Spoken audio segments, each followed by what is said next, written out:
Hi, AM here, and today I'm gonna do my review on Chased by Sea Monsters, which is a 3 episode miniseries that aired back in 2003 and is part of the BBC, the beloved BBC Walking With series.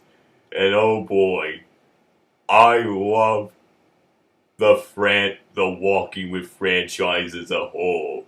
I love it. I've definitely watched Walking with Dinosaurs, Beasts, Monsters, and that. Chased by Dinosaurs and Chased by Sea Monsters. I absolutely adore it. Despite the inaccuracies. But anyway, now for the first episode, it it following up from the 2 episode mini series Chased by Dinosaurs the previous year. It follows Nigel Marven as he travels in the ancient prehistoric seas in 7 different time periods throughout history. It's ranked by he does it from least dangerous to most dangerous. But anyway, in the first episode, the first part, he travels back in time 450 million years ago during the Ordovician. As he walks along the beach. And since there was no plant life on land that had evolved yet, meaning that oxygen levels were much lower than they are today, meaning that he's constantly having to carry his air supply with him. As he was looking for some bait, being a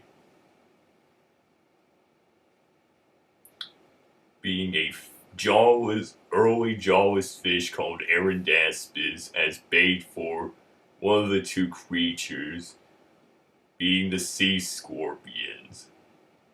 Yes, and how he holds it, definitely for some people, they found them to be creepy.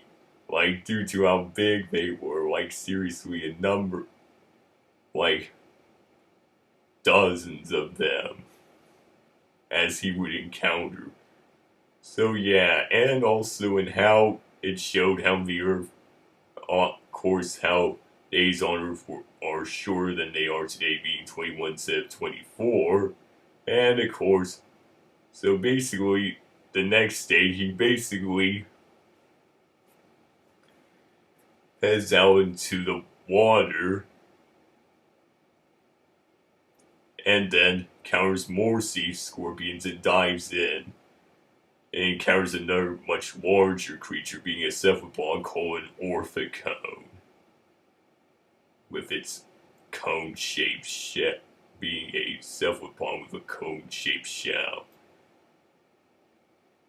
And definitely the atmosphere, definitely how it's sort of dark and gloomy, and as the orthicone approaches.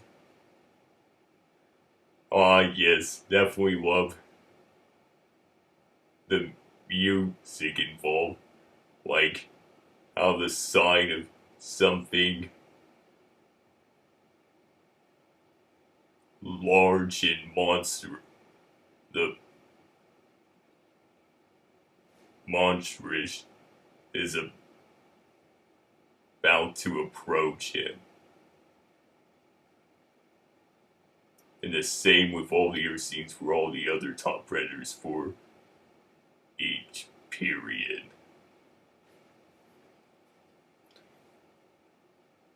So yeah.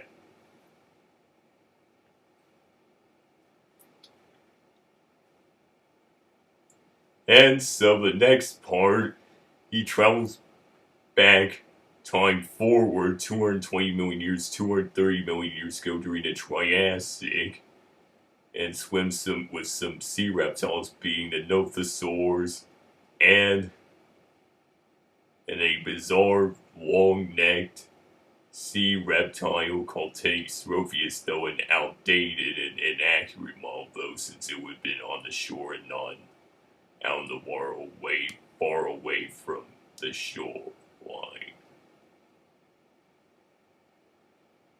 But still pretty cool, and the part where his tail got ripped off. Yeah. And an ichthyosaur, a large ichthyosaur called Simospondylus. Yeah. And for the next part, he travels back in time 360 million years ago during the Devonian to encounter some armored fish called placoderms. The first one being a smaller one called Bothriolithus, which would be used as bait for a much larger placoderm called Dunquiosteus, being the top predator of the Devonian seas, while in a ball or globe-shaped cage. And a scene with the shark with an anvil-shaped crest called Stephacanthus. Yeah. Ah, yes.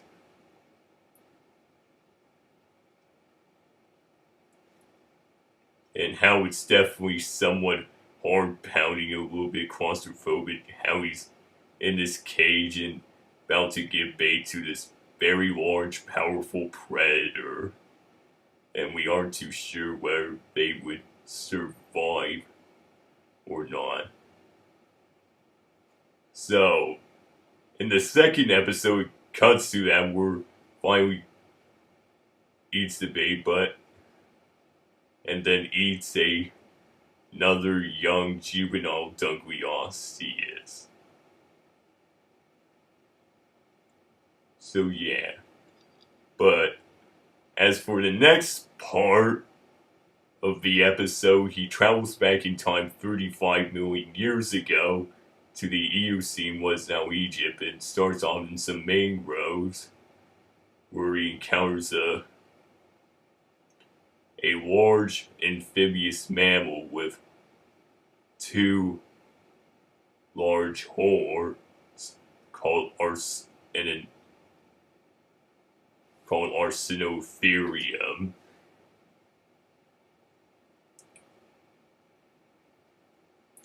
And then later, when in the water, there is the two small whales called Dorodon, and then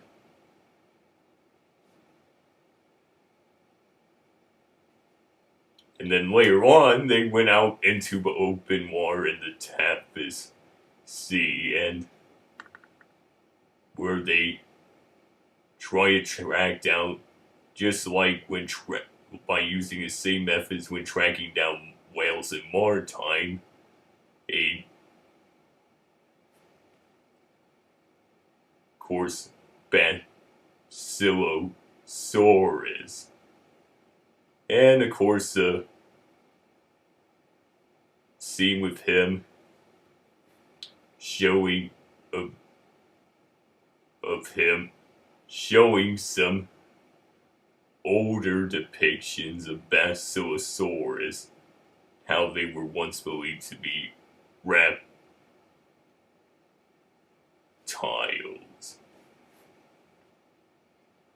but it's since been disproved. So yeah, and then he goes into the water, and they use this thing to mimic the sound it makes, and then it comes in and then chomps down on it, and then shake its head around, and of course Nigel and how he's relying on the boat rather than being in the cage. Because honestly, if he were in the cage all the time, it would get kind of repetitive. So I do like how they actually diversify the situation a little bit when dealing with certain prehistoric when swimming with certain prehistoric creatures. And the third part of the episode, it's 4 million cuts to 4 million years ago, where they meet up with the predatory shark Megalodon. And the earlier part, he swims in with the juveniles and of course, and they wear a somewhat unusual sea mammal, a marine mammal called Odobenocetops. And they then build a model of it to learn about the hunting strategies of the juvenile megalodons. And so later they venture out into open water to meet an adult. And it's definitely chewing how he's in the cage again, trying to launch a device to attach to its fin to learn more about it, to learn about the adult's hunting behaviors.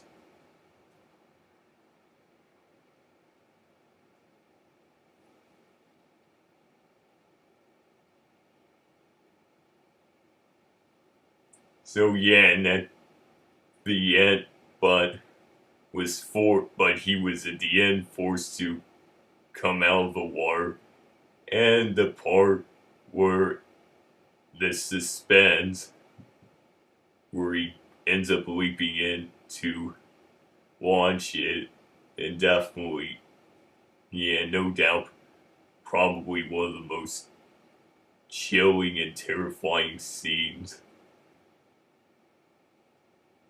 ever put in a documentary, probably.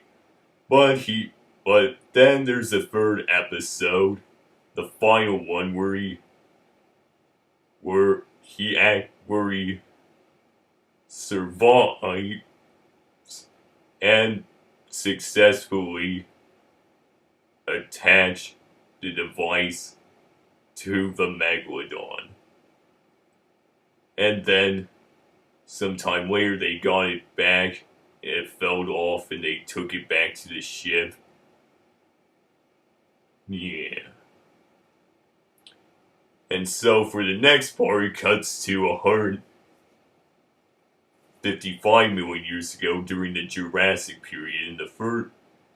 And the first scene for that part, he then swims in the water with some giant fish called Lacicphes,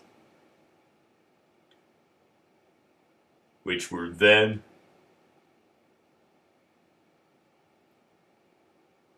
there was of course a sick one who was and an unhealthy one who was unable to keep with the others, and of course it fell prey to a shark called Hibodus, and a marine crocodile called Metrorhynchus.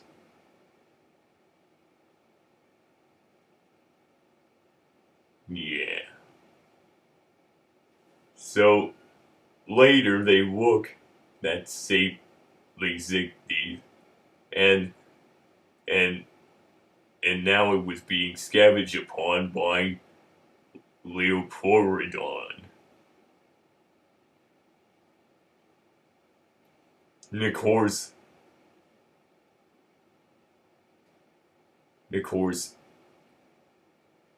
yeah. And so later during nighttime, there was a feeding frenzy with some Leopolrodon feasting on basically's carcass,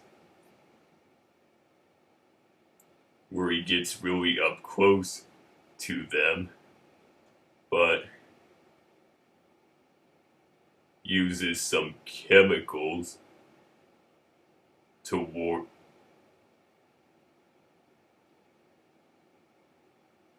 them off, of course. Yeah.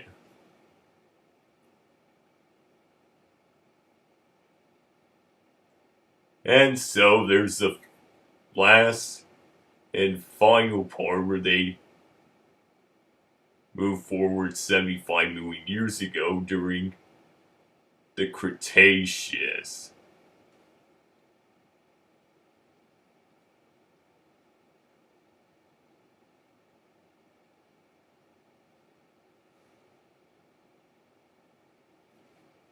And it starts off, and so Nigel is at the beach with some large aquatic birds called Hesperonychus. And then he goes, and so basically he goes into the water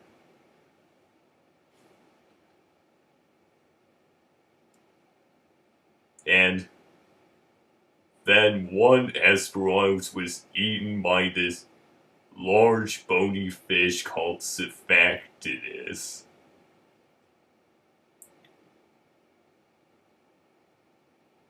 Which prefers eating this by swallowing its prey down whole. And a smaller Moses and a marine reptile which he would be later called Mosasaur, though being a smaller one.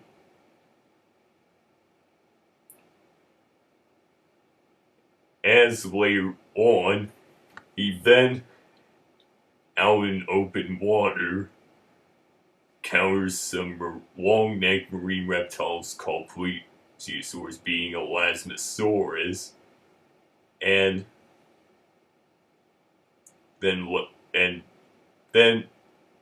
of course, and then he decided, because he just could not resist a dive with a giant sea turtle called a car-sized sea turtle called Archelon. So he dives in, and after riding on it, swims back up only just when there was a Cephactinus nearby. And then when he got back onto a little raft, then all of a sudden there was a predator, being Mosasaurus. And how it was then swimming with its family and knocks the boat over, and soon they make it back to safety, though. But later on, while sleeping, they then surround the boat, and then it ends there.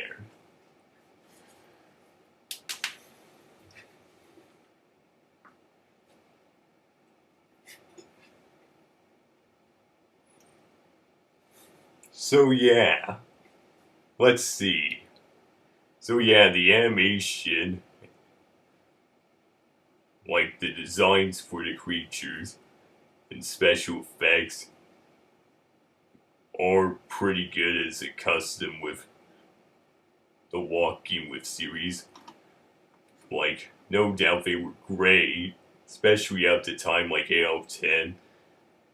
The story was pretty good. It was very engaging. So, definitely 7 out of 10 for each episode.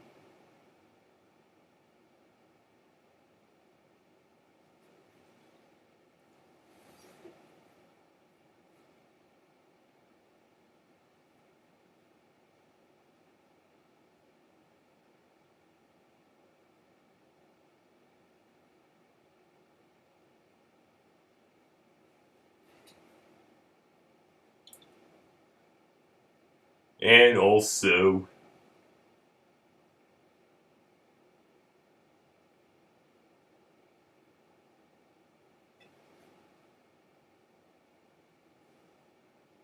let's see. What else? Yeah, this setting was great. 8 out of 10.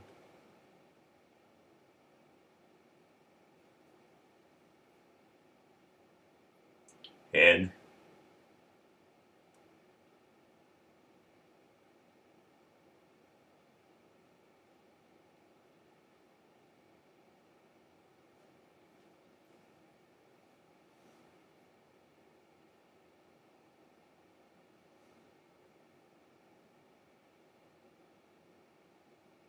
let's see.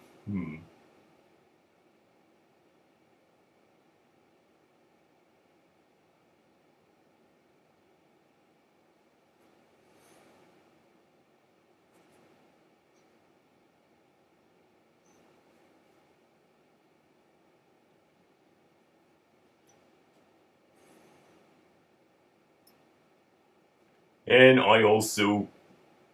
I actually like the visuals. They're also great. Yeah, 8 out of 10. If not, actually 9 out of 10, where that case fantastic as always. Yeah.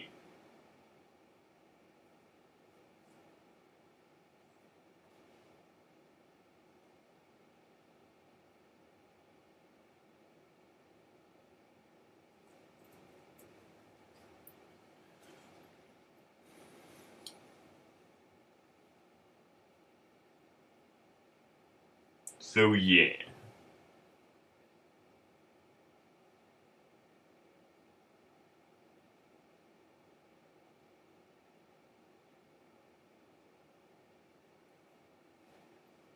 So yeah.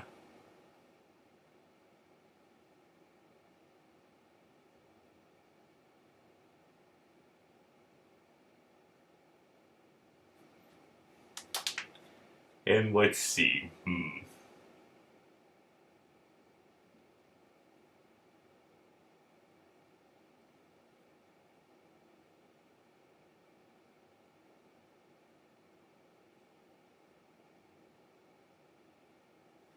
And I also like the tension. It's great. So yeah. 8 out of 10. So yeah.